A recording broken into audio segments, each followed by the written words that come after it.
تازہ ترین ویڈیوز کے لیے چینل کو سبسکرائب کر کے بیل آئیکن اور آل نوٹیفیکیشن پر کلک کریں۔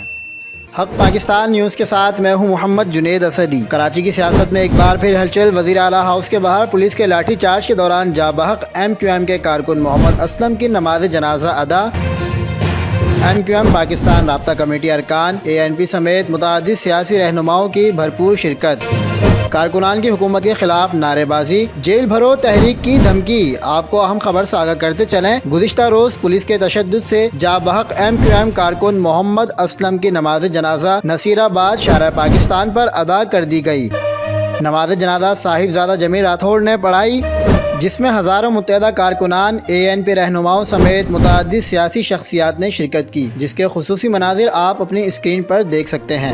اس موقع پر مشتعل کارکنان نے حکومت کے خلاف شدید نعرے بازی کرتے ہوئے قاتلوں کی گرفتاری کا مطالبہ بھی کیا ہے۔ فاروق ستار نے نماز جنازہ کے بعد جیل بھرو تحریک کی دھمکی دیتے ہوئے کہا ہے کہ سب سے پہلے جیل جانے والوں میں ہوں گا۔ فاروق ستار نے مزید کہا ہے کہ بلدیاتی بل واپس نہ لیا گیا تو وزیر اعلیٰ ہاؤس پر دھرنا دیں گے۔